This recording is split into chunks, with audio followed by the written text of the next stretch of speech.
Fritz Todt, ministro de Armamento y Munición del Reich, llegó aquí en junio de 1940 para inspeccionar el lugar para levantar el cuartel general. Topográficamente, conocía bien esta zona. Estaba oculta en el bosque de Gierlos y era ideal para un cuartel general.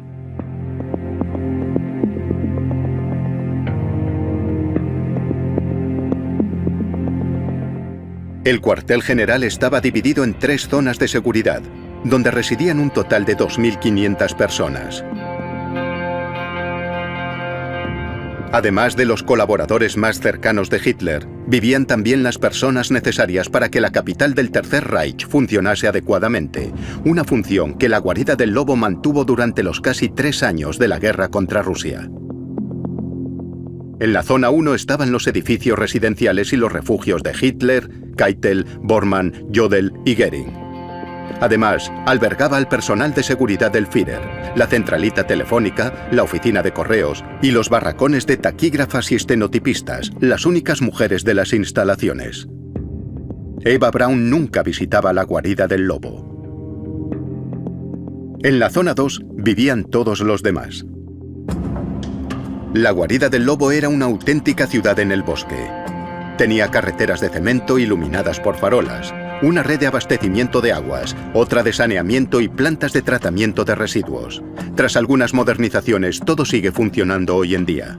Aparte de lo necesario para sus quehaceres cotidianos, los residentes contaban con 2 salones de té, 2 casinos, una peluquería, una sauna e incluso un cine, donde se proyectaban las películas más recientes de producción contemporánea elegidas personalmente por Hitler.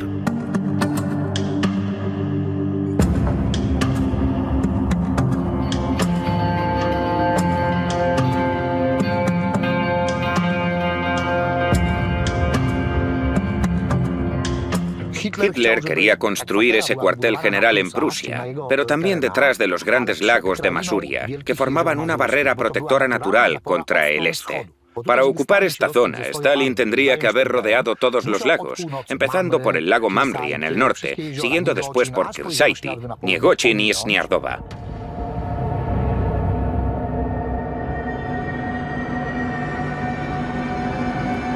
La ubicación final de la guarida del Lobo estaba pensada para contribuir a la buena suerte de Hitler.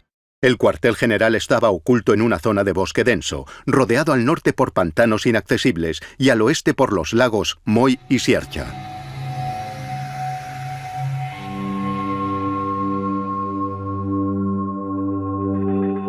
Los lagos y zonas pantanosas eran el hábitat ideal para la proliferación de moscas y mosquitos.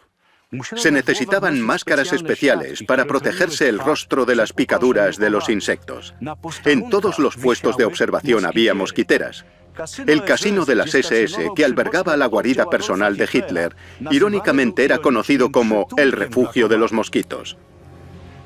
El conde Ciano, ministro de Asuntos Exteriores italiano, tras visitar la guarida del Lobo, escribió en sus memorias: "El olor de las cocinas, uniformes y pesadas botas impregna el ambiente de la guarida del Lobo".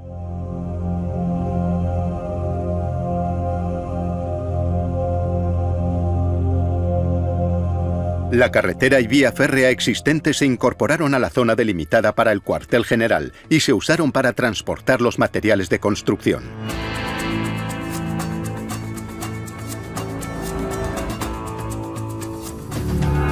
El cuartel general ocupaba 250 hectáreas.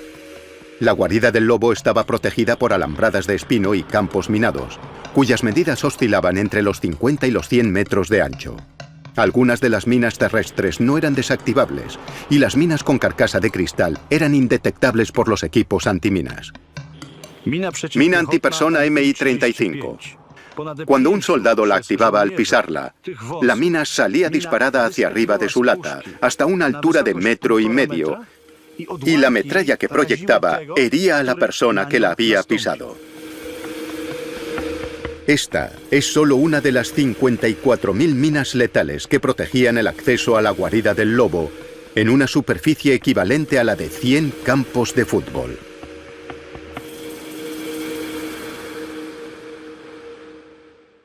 Lo que hacía Hitler era poner todas las reglas de la vida cotidiana en este lugar. Qué comida tenía que haber, cómo debía comerse. El ritmo de la vida en la guarida del lobo básicamente lo dictaba Hitler. A Hitler le gustaba trabajar de noche, trabajaba hasta tarde, se acostaba tarde. Hasta septiembre de 1942, Hitler realizaba todas sus comidas en el comedor del primer casino. Tras desayunar a las 9 de la mañana, daba un paseo con su perro. Este era un ritual que nada ni nadie podía interrumpir. Al paseo le seguía un repaso del correo de la mañana. A las 12 comenzaban las primeras reuniones, que duraban unas 2 horas. Sobre las 2 de la tarde se servía la comida, a la que seguían más deliberaciones, hasta la cena, que era a las 9 de la noche. Tras la cena, llegaba la hora del té nocturno, que a menudo se prolongaba hasta las 3 de la madrugada. Hitler era de ideas fijas, era como poner un disco en bucle o ver la misma peli todos los días. A veces se quedaba en pie hasta la madrugada. La gente lo acompañaba, aunque a veces se quedaban medio dormidos. Esta monotonía y esta atmósfera no conducía a una buena interrelación humana. Cuando la guarida del lobo actuó como capital sustituta del Reich, fue aquí donde Hitler recibió a casi todas las delegaciones extranjeras. Cuando llegaban sus invitados, pues a Hitler le gustaba presumir de lo que tenía, de sus objetivos y de qué tipo de ayuda esperaba. Y eso era todo. Nunca venían por 1 o 2 días. Se levantaban por la mañana y tomaban café o desayunaban con Hitler. Venían 1 hora o 2 y después se despedían. A veces daba un paseo con ellos para tomar el aire. Y siempre se llevaba a su amada perra Blondie con él, una hembra de pastor alemán. Esas personas solo eran un acompañamiento a ese perro.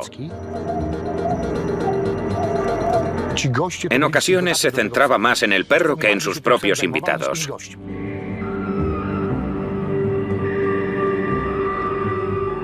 Las líneas visibles en este muro de hormigón son los vestigios de la estructura de madera de los tejados.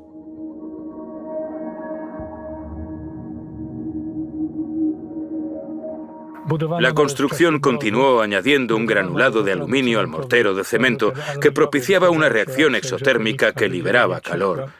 Así la mezcla no se congelaba a pesar de las temperaturas bajo cero. Durante este periodo de 1942-1943 se construyeron los primeros refugios, que tenían muros y techos de 2 metros de grosor. Todos los edificios tenían un muro de hormigón encima del techo, que medía entre 20 y 30 centímetros hasta medio metro. El interior del remate de todos los edificios estaba lleno de tierra. Además, se plantaron hierba, árboles y arbustos. Ponían una capa de tierra lo más fina posible, de medio metro de grosor, porque cuando un obús impacta contra la tierra, se produce el denominado efecto estanco. Una capa de tierra superior a 50 centímetros habría resultado peligrosa durante un ataque aéreo. La fuerza que tiene una bomba cuando explota aumenta un 65% si está rodeada por tierra, comparada con la detonación en una superficie de hormigón abierta, donde la energía de la explosión se propaga libremente en todas direcciones. Desde el aire parecía un claro o un prado normal. Estaba oculto. Un avión de la Luftwaffe lo sobrevolaba todos los días y tomaba fotos. Si algún detalle revelaba que allí abajo había algo, se arreglaba. Los búnkeres se pintaban con una pintura especial, mezclada con serrín y hierba, para que tuviesen un color natural, similar al de la tierra, y facilitase la adherencia de la nieve en invierno, lo que era un excelente sistema de camuflaje adicional. Había árboles artificiales, es decir, andamios cubiertos por una red de camuflaje que hacía un efecto muy parecido al tendido eléctrico del tranvía, por ejemplo. Por eso, encontramos enganches en forma de letra U invertida, que era donde se ataban las redes. Esas redes se colocaban de 4 a 6 metros del suelo. Las hojas que caían en otoño lo hacían sobre la red, al igual que la nieve, y se quedaban allí adheridos. Era un engaño perfecto. El personal de Hitler destinado en la guarida del lobo trabajaba y vivía en casas de madera y barracones. Los refugios de hormigón eran para garantizar la seguridad solo durante los ataques aéreos. El búnker de Hitler también estaba preparado para un estado de emergencia prolongado. Este diagrama es solo una de las hipótesis sobre la disposición de las estancias. Sabemos que el búnker tenía espacio para reuniones y una sala de guerra. También hay salas para relajación. Las provisiones de comida almacenadas podían durar varios días, sin necesidad de abandonar este escondite. El interior del búnker de Hitler era muy modesto. El equipamiento del dormitorio se limitaba al mobiliario mínimo necesario: un catre de campaña, un armario, una librería, una mesa sencilla y varias sillas. Los interiores de los otros edificios de la guarida del lobo estaban decorados con un estilo espartano similar. Muchos residentes del cuartel general comentaron que las estancias eran pequeñas y la iluminación era mala. El ruido de la ventilación, que funcionaba permanentemente, también era un problema.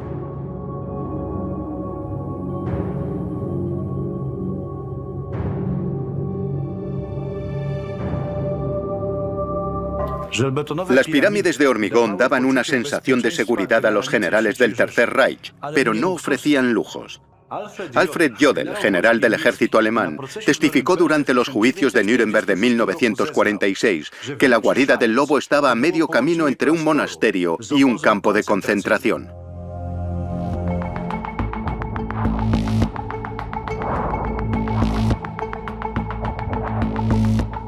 En otoño de 1944, Adolf Hitler tiene además problemas de salud. Se marea, tiene problemas estomacales, dolores de mandíbula, arteriosclerosis coronaria. A pesar de que siempre había expresado que preferiría morir que abandonar la guarida del lobo, Adolf Hitler se sube a un tren que parte para Berlín el 20 de noviembre de 1944 y abandona su cuartel general de Gierlos para siempre. Hitler huye y ordena destruir todas las estructuras reforzadas. Si no pueden defender el complejo, los refugios no deben caer en manos de Stalin. Los explosivos detonan en su cuartel general los días 24 y 25 de enero de 1945. Se calcula que se usaron unas 8 toneladas de TNT para volar cada uno de los búnkeres de la guarida del lobo. Y en el caso del búnker de Hitler, incluso 15 toneladas. A consecuencia de la explosión, las losas de hormigón de varias toneladas salieron despedidas 30 metros. Según el relato de los testigos, el hielo de los lagos vecinos de Moy y Sierche se agrietó debido a la onda expansiva. Y todo ello para que la guarida del lobo, el supuesto amuleto de la buena suerte de Hitler, no pudiese dar buena suerte a nadie más.